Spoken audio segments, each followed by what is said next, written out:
Hi, everybody. Welcome today to Empress interview series. We haven't done one for a long time, and today we have Dr. Cara Tucker here with us. We'll be talking about labels and how we can restyle our mindsets to uh, tailor it to our dream lifestyle. So, my name is Hejdi, and I'm an empowerment coach, and I help women to step into their power. And Dr. Cara Tucker is a very experienced clinical psychologist and a mindset stylist, as she calls herself. And I will leave the words to herself to introduce herself and tell a little bit more about Cara, what you do, and what you strive Yeah. for, and what you're all about. Well, first, I want to say thank you, Hetty, for having me here. Like, I love the opportunity to break open to the world, really, with this expression of mindset styling. And well, geez, where do I start? So first, I want to apologize in advance if you hear construction, but we're on a podcast now, so they should take a break, right? Yeah, a little bit. So I'm coming to you live from Playa del Carmen because Be Unlabeled for me is my business and it is about being unlabeled and a lifestyle business. And for me, I've always loved fashion because I came from a real experience where I didn't have a lot of money and it was just like a lot of fantasy life of just wishing and hoping that I could wear certain clothes and all the above because I just, I was raised in an environment where we didn't have a lot of money. And where this became birds was really mindset work kind of got boring for me in regards to the expression of how you feel internally and externally. And as 20 years of being a doctor in clinical psychology, where I've had my postdoc and said no to the FBI and all that sort of labels, I began to realize I had a book that I wanted to birth and a new business that I wanted to birth outside of a previous empire. And it really just takes a mindset. And I thought, let me birth the two, which is cross-pollinating styling, fashion, lifestyle, the styling, as you can see, and being able to really start where the core really begins, which is mindset. But it was birthed out of labels, and it's a peeling of these labels of sorts. So yeah, that's where it began. Mhm. So, when did you write a book actually? Yeah, so for any of you have a book being ready to birth, uh, you know, it's just birth it, just start writing it, just start getting it on paper is all I have to say, because it will come to life for you when it's ready. And I think part of the labeling is that we think we can constantly put controls or think there's a certain mindset around how it's supposed to lift off and go and do what it's supposed to do. So I ended up writing the book like literally like 3 years ago. And Mm-hmm. little did I know it would come to life and actually become an entire new business idea and all the above. So it was Mm-hmm. actually, it transformed live right in front of me. So yeah, and now the book is there and it's on Amazon and it's taking flight for sure.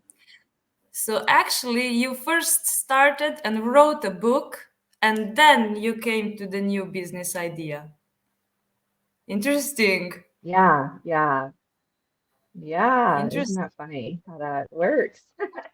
Yeah. Yeah.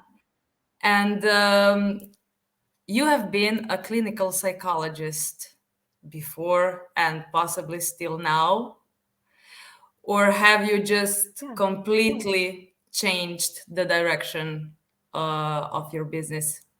Like, in No, what way is it that's a good different? question, Hetty. Yeah, I have chosen to still keep my license in Australia. where I still have really a heart for the rural region there where I do my specialty assessments. That's just something that I feel really strongly connected to, where there's communities that just don't have a lot of assistance and support. And at this stage in my life, I'm definitely not ready to let go of my license or, I've worked really hard for that. Yeah, of So course. I'm doing it in a way that it works for me. So my license kind of works for me now, in a way that just is really supportive of it all. But 70 or 80% of my business and life is now being and um, consulting women who really want to start releasing and deprogramming these labels, and some of them don't even know that they're there. So a Yeah, lot of of my clients course. come to me aware, like a lot of my clients are aware, but um, they're not sure how to change it, like deeply rootedly change it. So yeah, Yeah, yeah, and that's absolutely. where I come in. Yeah. As a clinical psychologist, you, I suppose, had to label people in some way to mark them as, I don't know, uh, a depressed one. Can you tell me more about that? Oh, that's so good. So I think that's why the book was birthed, because I was sitting there and I'm like, I've been labeling people my whole life, and people started becoming really, really clever, and they started coming to see me for the confirmation of their labels. So they're like, Doc, I've Googled this and Googled this, and I think I have anxiety. So do I have anxiety? And I was like, it just started a deeper conversation about like you're more than your label. And it was actually really like a gritty frustration, like I was, a pearl in dirt, like ready to come out. It's just so over starting to hear that. And that beautiful pain then birthed the book. And the book then was like, hey, I think people are more than the labels. We need to really eradicate this. And it was like, this book really talks about a memoir to delabeling. Because I think sometimes the human brain needs that label to kind of anchor and get familiar. But in it, on some level, it might just become a justification or a confirmation.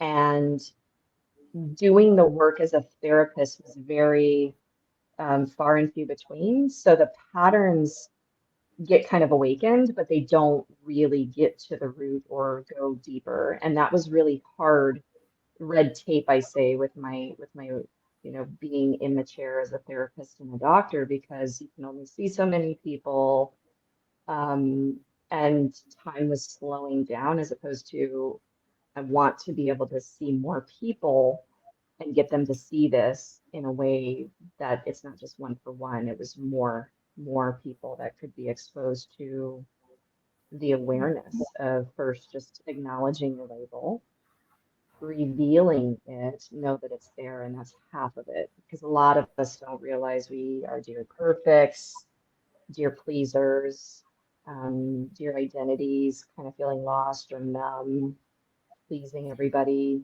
It's subconscious. So Yeah, yeah.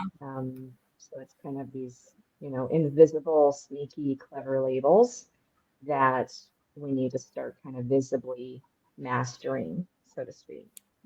Yeah, of course.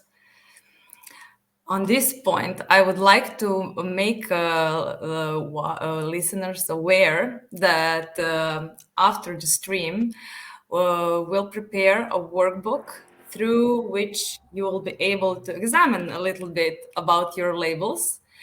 And below, we'll leave a link where you can also take a quiz and see which of the labels fits you the most.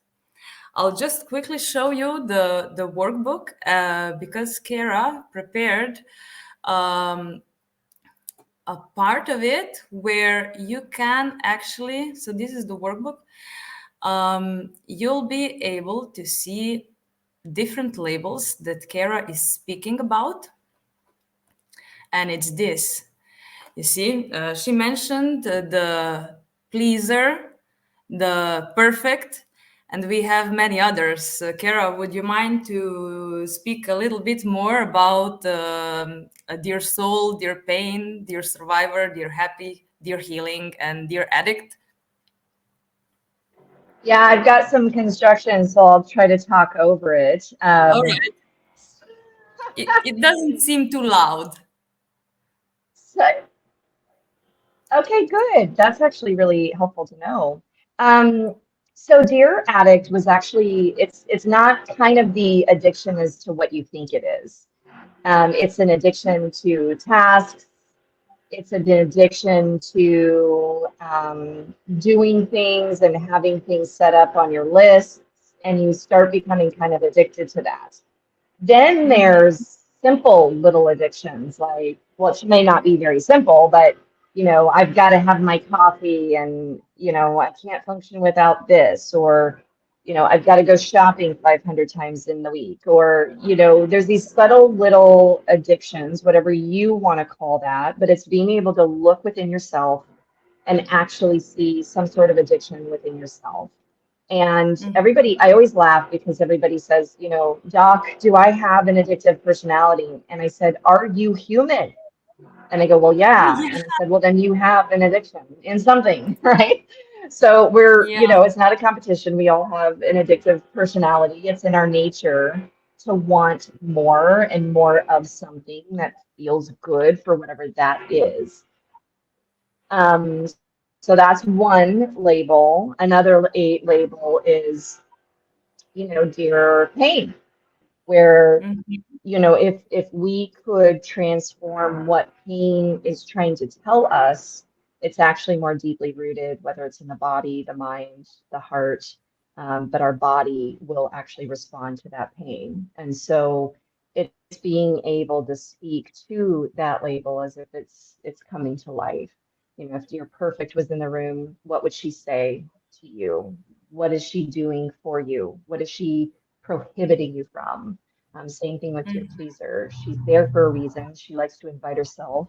Like, why do we have these leading ladies or, these labels in our life? And it's just a better question to ask yourself.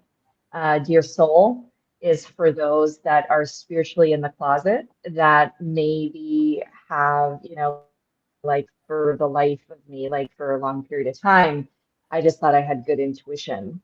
And then the intuition got sharper, and people would often go like, how do you know these things? And I'd have to introspectively look and go, how do I know these things? And so, the soul meaning maybe a deeper wisdom and the wisdom within, maybe possibly just looking at a higher power or something that stirs your spirit or your spiritual evolvement, so to speak.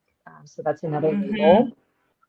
There's another label in there, and this will be probably the last one I'll say, but is, if you have a relationship or the lack of a relationship in your life, and there is an element of, how do I do personal development and relate to the person who may not be doing personal development or mindset shifting or them judging their mindsets. And so how do you pace yourself with growth and someone else leaning into that? And it talks very significantly on codependence and that you are your own person, and if you're looking at somebody to fulfill some sort of happiness for you, then that's an element of codependence. So we look at how we can start allowing your independent growth to not affect or influence anything but your own. So yeah. Mhm. Mhm. And can we talk a little bit more about Dear Pleaser? Because I actually jumped on a call with Kara to set up this interview, but we ended up agreeing to so she can help me with whatever I'm struggling with. And I started to do a little bit of work, and it actually showed me the label of dear pleaser, and it was quite uncomfortable. And also, I'm a aware person, I think a lot about those things. I do channel and connect to my spirit and higher self, or the knowingness of my being.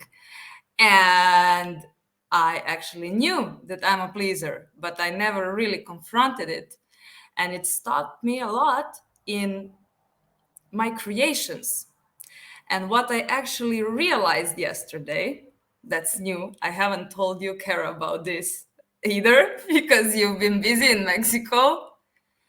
But I had a thought yesterday that actually whoever has, and I don't think that only relates to me. I think that's something that's very, very basic. Um, and that it relates to a lot of people. And it is this: uh, whoever has a very strong dear pleaser active, they cannot really be extremely rich. This is something that came to me. A person who is a pleaser is constantly blocking their creations, their best creations, because they're worried about what will others think, what will others say, how will others accept that, will they like you, will they like your creation, and so on. The list goes on. And because you don't actually create, because you're a pleaser, you can't actually produce and create money inflow. And that's something that I've been struggling with. And after a week or two of confronting the fact that I should look into what's happening with the pleaser inside myself, this then came out. What do you think about that? Would you like to add something to this?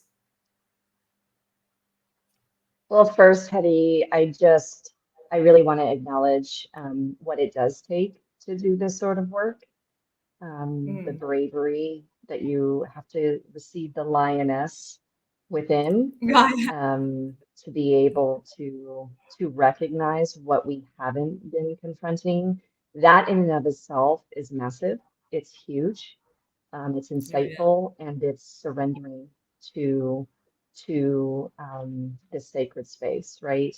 And the sacred space is the beautiful abundance of creations and acknowledgement. And if you want to use the terms of abundance, whatever you think is going to make you happy, it's happiness is not a destination.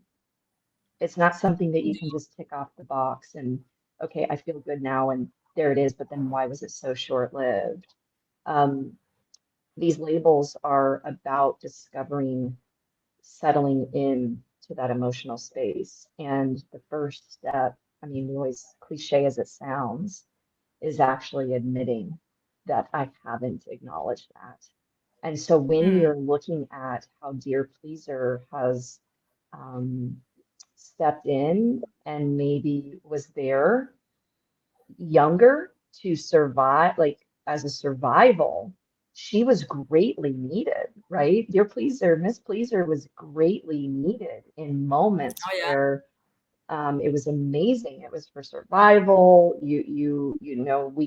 On some majority of us had origin of stories in this, which is like my first pillar of the program. And so we acknowledge her and respect her and love her. We love Pleaser for that reason. And then we eloquently go, but how is she moving and maturing with me now in this process of she can be with me, but how do I want her to be in my life? And Mm. do I want that? And does it feel right? And for you to do that, Hedy, I mean, huge, which I'm sure you're No, already getting massive shifts now already. Like it's just like um, it's amazing what our heart can start becoming open to because it's more than just the mind. But a lot of the women that come to me because they are strong thinkers, thinkers have utilized it cleverly to protect themselves, which yeah. has worked for many years until it doesn't. Yeah, And then we mind want is to made for evolve. that, And right? yeah, yeah, yeah. Mm. So super good. And dear pleaser, she's sneaky. She's really clever. Oh yeah, yeah, She is. yeah, yeah.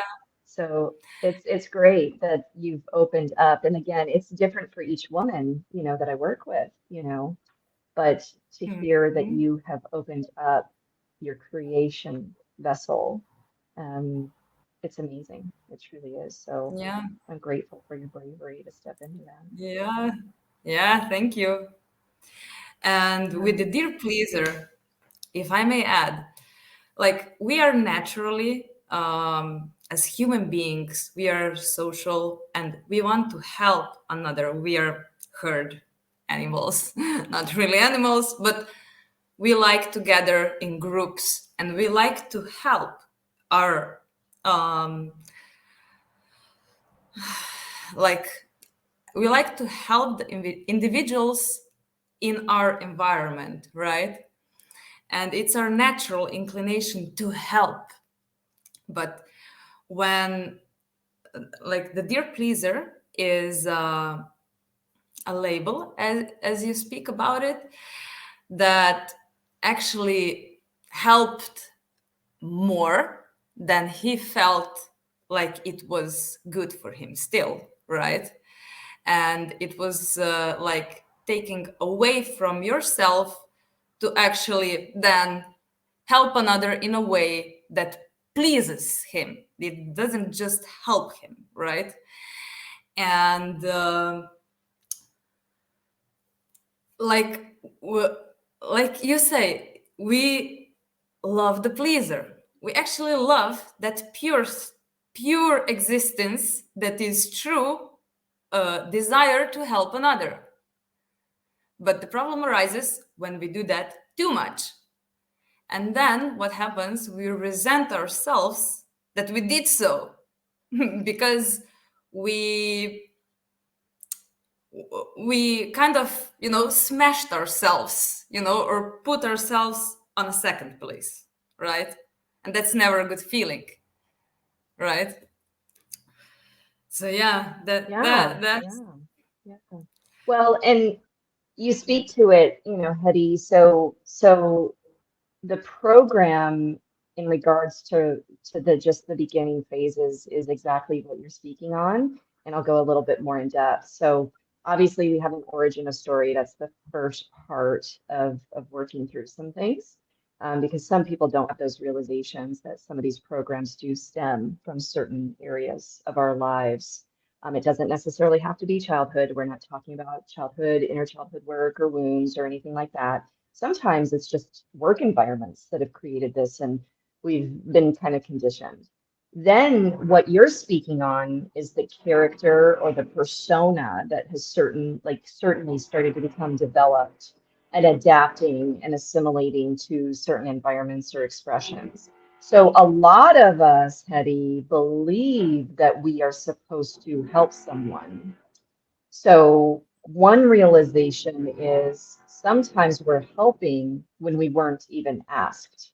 And so we're stepping Mhm. into the aftermath of what we think is okay and what we think is okay. And that is based on perception. So we go into the characters of each of these perceptions, personas, mindsets, meanings around all of that, which I encourage you to do.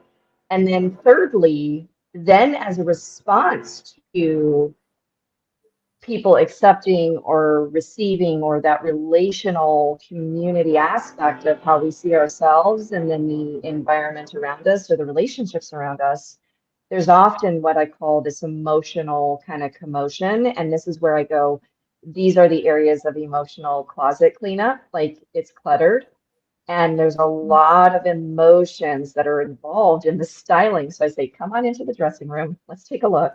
Let's get rid of all these wired hangers and let's get on some of these velvet, beautiful, beautiful velvet hangers, whether you like black velvet hangers, light suede pink velvet hangers.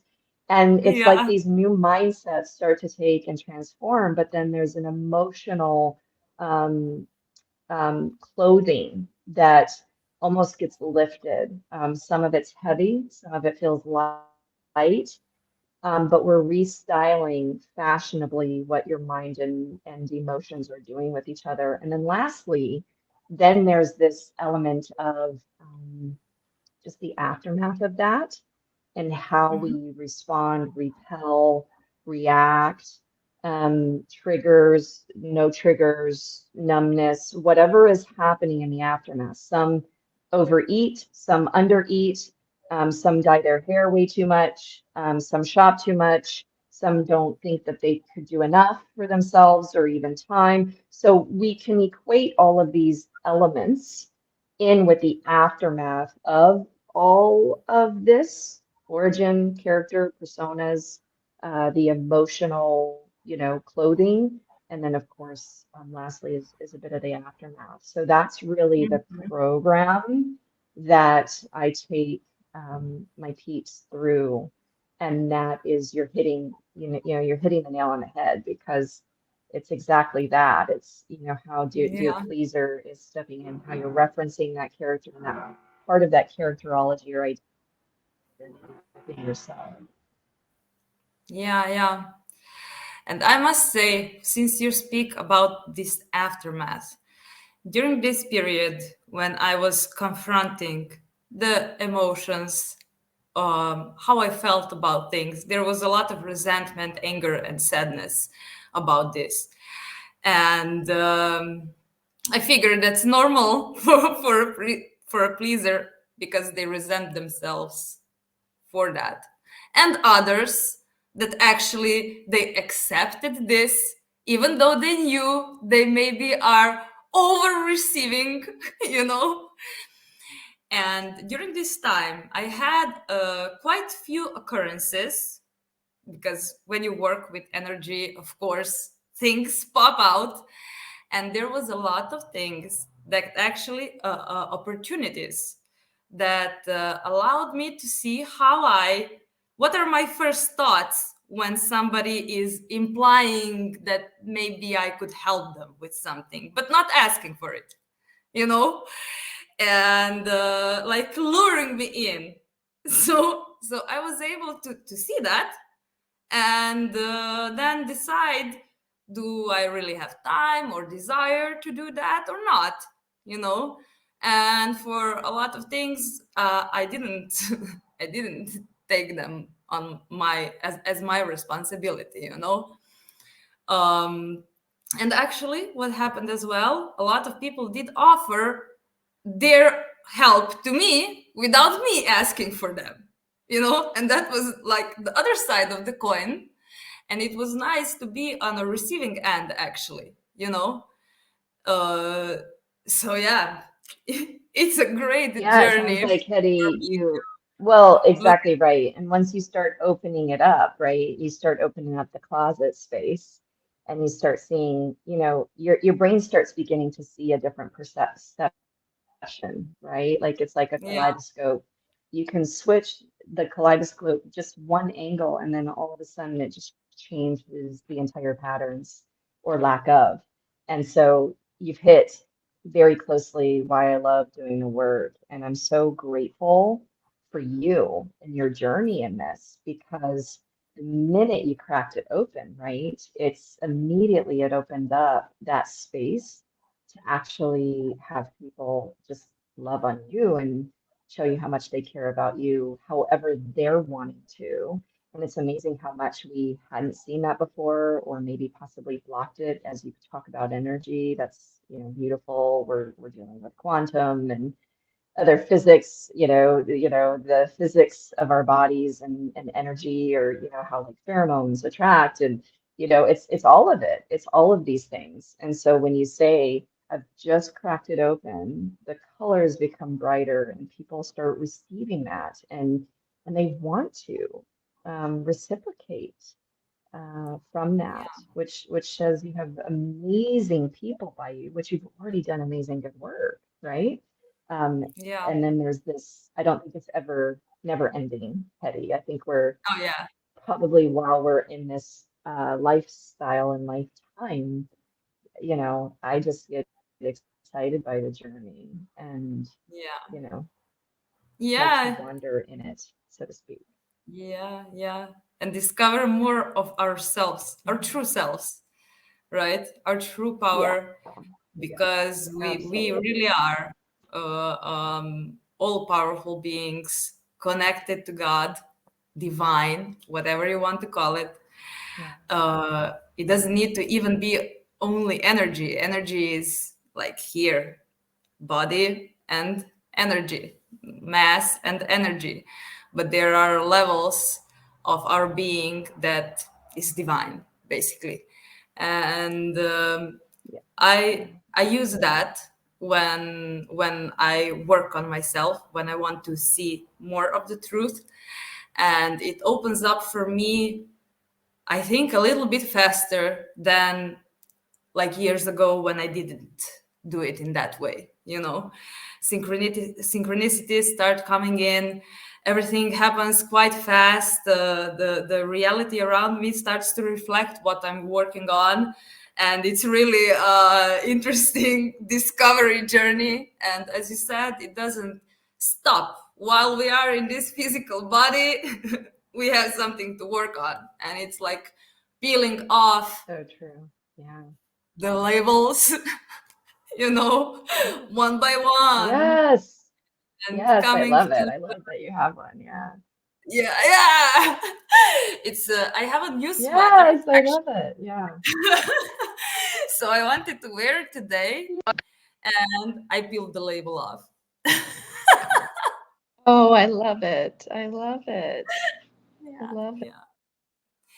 And what I see interesting as well, and I see it also as a synchronicity. I don't know why that happens, but on each Empress interview series, I match the clothes with the person that I'm interviewing. It's every single time.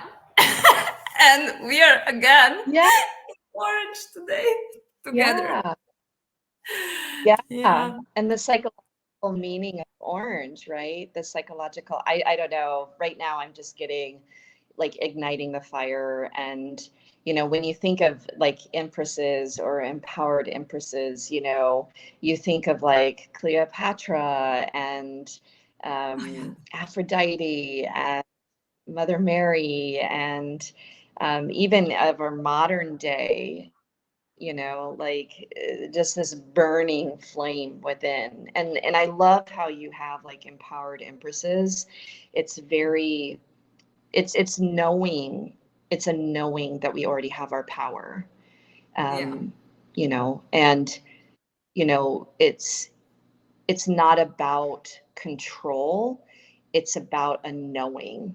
And I feel like that's really something that somebody has to write down, or when you hear this, it's really knowing who you are and what you're meant to be in this life.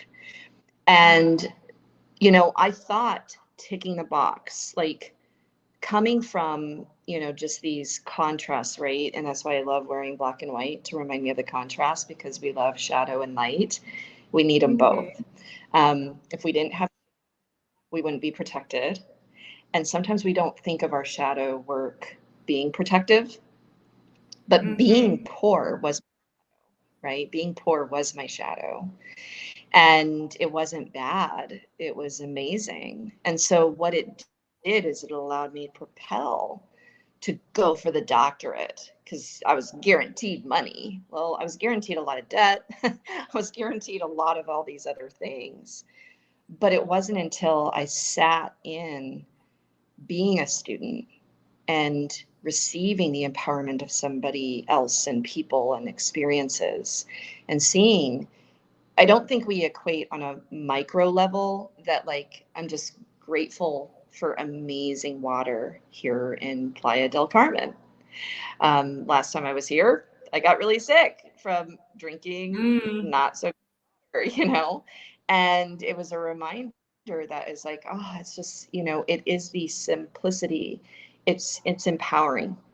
Um, and so some of you may be like, okay, Cara, like I'm onto something and I want to start something. And, even if it means that it's just a project or an idea or, and a lot of people go, but I want to be able to make money on that. I'm going to tell you, you're kind of attached to an outcome, and empowerment isn't about being attached to something like that because it actually takes energy from your power. It's a distraction. And yeah, so if people really want to start earning and receiving, it starts with the things, Hejdi, that you're talking about. And, the yeah, more work you obviously will do with it, you'll begin to get more and more layers. But when you are creative and you are your purest knowing, all of a yeah, sudden just resources and things just come in. It doesn't just come in from one pathway. It's not like, ooh, I'm only going to get money from this client. You ended up revealing to me that a friend said, I'd love to take you on a spa day and treat you all yeah, day. But that yeah, wouldn't be created as abundance or money or, and it's all of those things because all you did was unlock receiving. And yeah, that is the knowing. So women that want to get rich, women that, well, then what sort of attachments are you having, because that's half of what's detracting you from your power. Your power is knowing. So yeah, being an empress, or however you say, uh, I find myself on all these podcasts that are like the queen within and the empress, and obviously I must be doing something right. I've unlocked just my knowing, seeing yeah, myself, hearing my own voice. And when you start knowing your voice amidst all these mindset and labels and distractions, it's amazing, and it's different for each person. It's different for each yeah, beauty that I connect with. I just already see her. And so I hope my work with her is that she begins to see herself of wherever yeah, she's at. So I say I walk with the walkers, the pacers, or run with the runners. There are just some who are so ready, burning to say, like, I'm done. I can't keep doing what I'm doing. Something. And it's just surrendering. So I always yeah, encourage you, if you haven't already, working with Hejdi, start working with her. If you're in her community, just start, more than collaborating, because clearly she's swooping in people around her that just know. So it's just, she knows her stuff, and just encourage you to work with her. Just start asking the better questions, and just start connecting with yourself. It's really hard from an emotional bias standpoint internally to actually sometimes do this work ourselves. You're still yeah, doing the work yourself. It's nice to have a guide who knows, who's done it, who's done the hard yards, yeah, who've seen this stuff, and yeah, been through it, and conquered, and flipped it. So there's some safety in that for sure. yeah.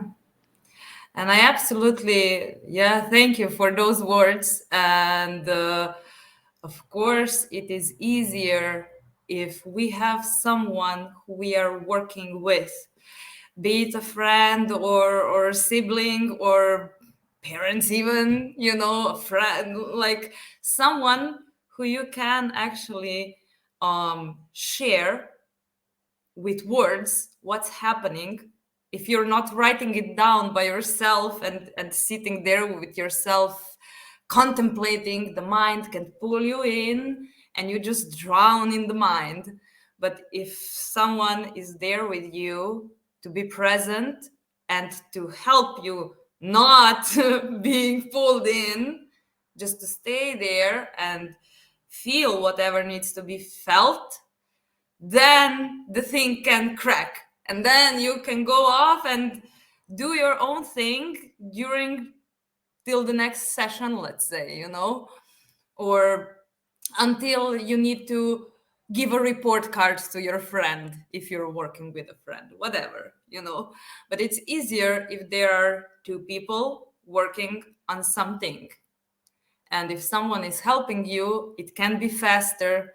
They can hold space and be present with you. And two, being present is always more than one. You help each other when the things get rough, and when you do this work, it always gets rough. You can't go around it. It gets rough. You get sad, you get angry, you get depressed, and this is where someone like Cara or me can help. And Cara is actually a first coach that I did accept help from. I was offered before, but I didn't feel like that would work. And this time I did. So it works. You know what's right for you. And there is always a path to nail that down and to finally break through with whatever you are confronting for a long time and not really confronting as you should. So we are all doing the work, and the whole Yeah. planet is waking up. Yes. Yes. And I mean, I think it's very unique to what work is for you, because it's a friendly reminder that this work can be fun, it can be safe, it can be a mystery, like, the shadows and the light, like we need the moon and the sun, right? Each has its own properties. And just like all of what we're experiencing, it's all a gift. It really is. A lot of people would say, Cara, so you're telling me this fourth breakup that I've had is a gift? Yeah. It's a reminder and a gift for you, because you keep attracting the same guys, or you keep attracting the same partners, right? And so you think, banging your head up against the wall of like, why am I attracting the same person? And then realizing it's you, actually, and reality, because a lot of people want to use blame as which is normal. And I love blame is better than flat out like I'm hopeless. Blame is actually, we can use that energy, right? So it's really asking yourself, is there something in your life right now? And I want you to really, I really want you to take something from this. Is there something in your life right now that you're like, yep, I know what you're talking about, Cara. Like, I get it. And there's just this niggling feeling that you maybe haven't exposed to anybody and don't need to just yet. Maybe it just needs to incubate in yourself to go, this doesn't feel right. Something's off. It's frustrating. I'm resenting this. I have some sort of visceral emotional reaction to it. Well, I say pay attention to that, because that's the gift. That is the gift. And you're like, Cara, what are you talking about? Horrible emotions are a gift? We've classified them as horrible because dear perfects don't want to feel the considerate hating emotions, do we? They want to be perfect. So, those elements that I say, this is all juicy, very good stuff, because it's a gift. It's a mystery. You get to choose your adventure. You get to choose your lifestyle. You really do. And you do. I think that's the biggest thing and biggest takeaway here, is that you do have the power of choice. Yeah, absolutely. And if you don't believe to, let's eradicate that mindset. Yeah. Yeah, and this work is so needed for each individual, because I asked around online, what would someone ask you, as a multimillionaire, as someone who is selling her business and creating a new one, and doing that from a space of true self, actually.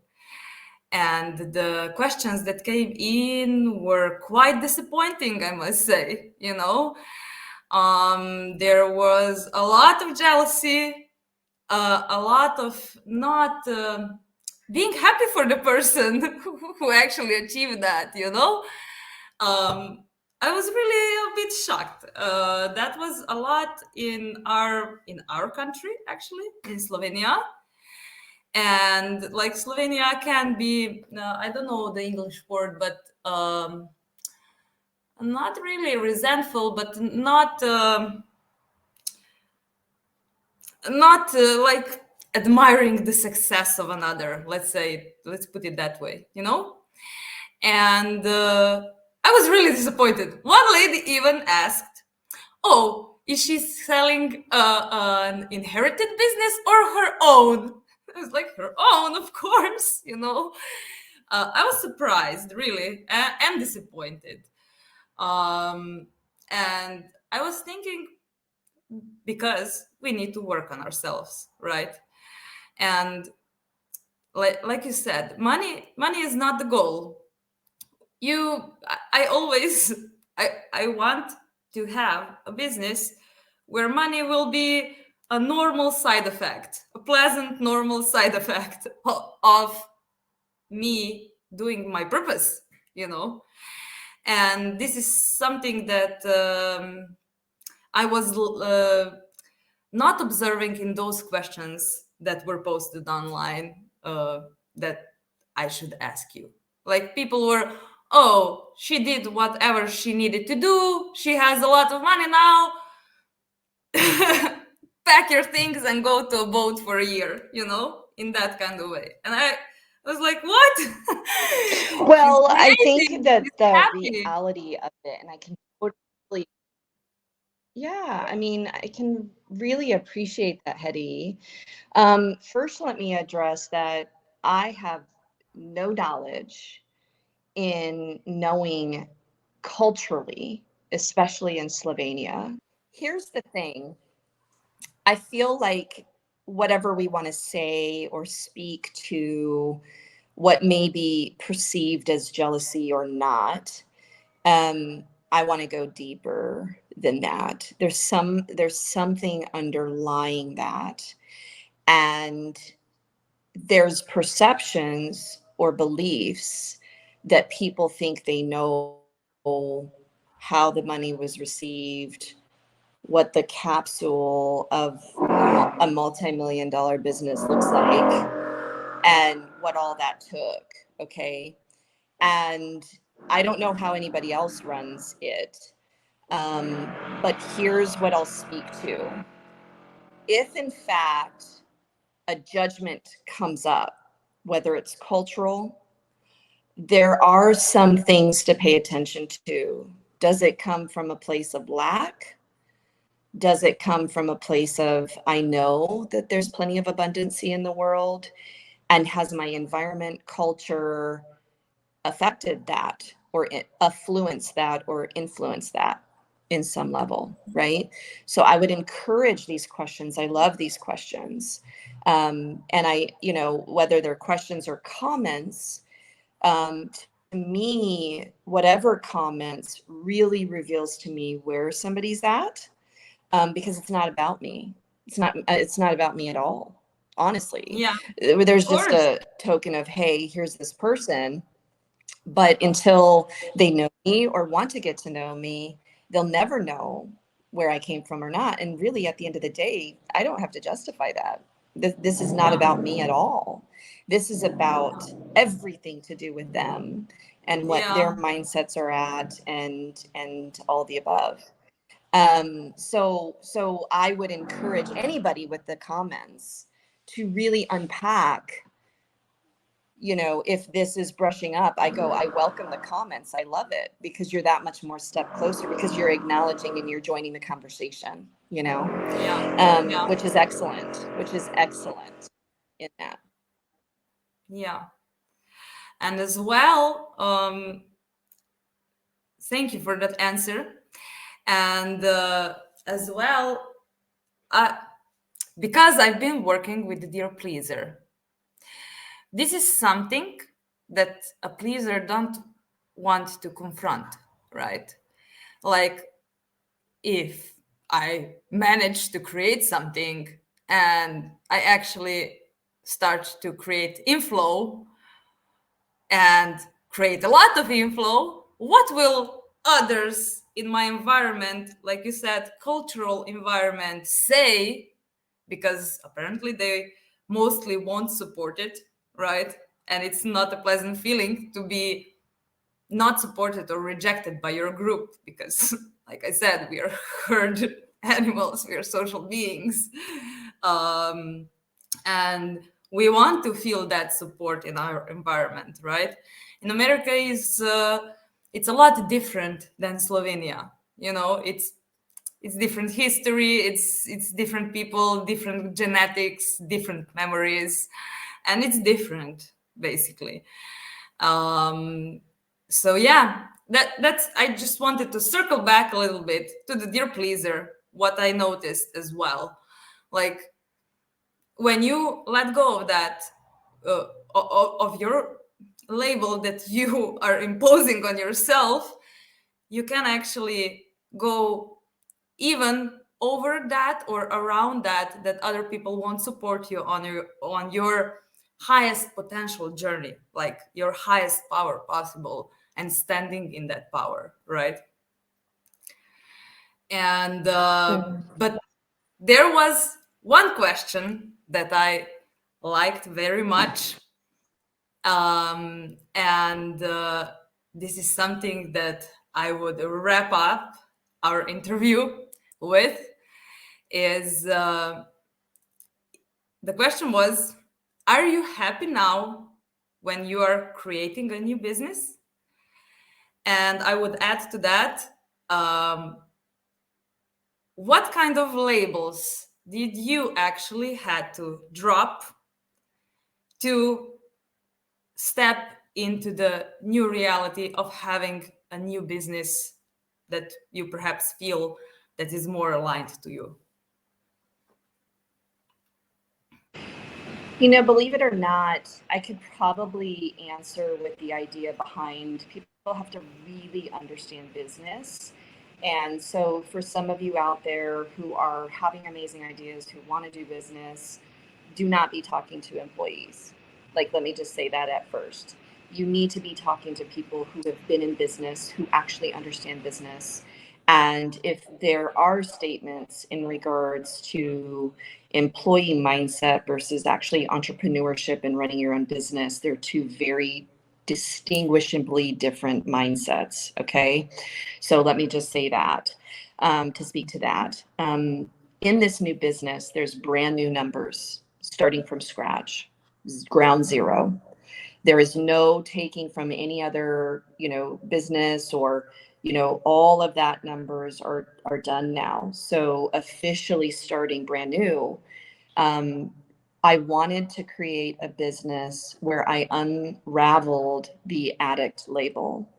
I can be really honest in that, and addicted to serving more and more and more and more and making sure people were okay.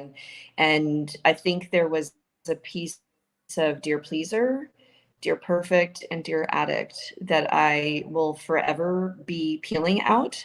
I can't say I'm fully recovered. It's recovering. But I've Yeah. been through quite a bit enough to reveal, working with enough of them and my research in them. That's why my program was developed out of my research of close to 4 years of my research regarding four major labels, which is the pleaser, perfect, identity, and soul. Those are the ones that are often the women that I love working with. So if any of those resonate with you, and we've said, Hejdi, I want to really make sure that if you've continued to watch this, and you actually take one of my quiz, if you end up taking the quiz, you'll get actually a free copy of the digital book that can begin your journey free. So I would encourage you, take the quiz. For those of you that watch this, take the quiz, you'll get an actual digital copy free. It's just my gift to you to being brave and taking that next step. So I really want to make sure I get that in. And yeah, it's just an unraveling of sorts. And it's really, a new book is starting to unravel, because there's a bit of a trilogy with this book series. And let's just say dear romance, dear love, dear sensuality are making their appearances in this next book. Uh-huh. So Interesting. Great to hear. Woo! so Amazing. excited. Amazing. Yeah. Amazing. So Yeah. yeah, thank you Really for exciting. that special offer, and we'll leave the link to the quiz below, so you'll be able to take it and claim your book. Of course, I read the parts of it and I really liked it. So yeah, absolutely, go get that book. So yeah, Cara, I can't see your video anymore. I hope you'll turn it on for a bit more so we can end the stream. So yeah, I think that will be it for today. We'll just wait a little bit more for Kara to come back and to say goodbye with us. But basically, that's it. You'll have the links below, to Kara's channels, to my channels, and the link to the quiz. So make sure you take the quiz and use what's available to you to peel those labels off. So thank you for being here. Thank you, Kara, for coming to the show. It was a pleasure to have you. And I'm absolutely looking forward to working with you for the next 2 to 3 months. So, yeah. Can't wait. Can't wait. Love it. Well, take care, guys. And from Playa del Carmen, um, yeah, I'm grateful to be here, and I just ask for you guys to hear what your heart wants and be brave and courageous. Get the lioness within you, empresses. You. Amazing. I'll end the stream now, and Kara, you can stay here. We'll just handle a few more stuff. And to you, dear watcher, listener, thank you for being here, and I hope to see you soon enough on another interview. Bye.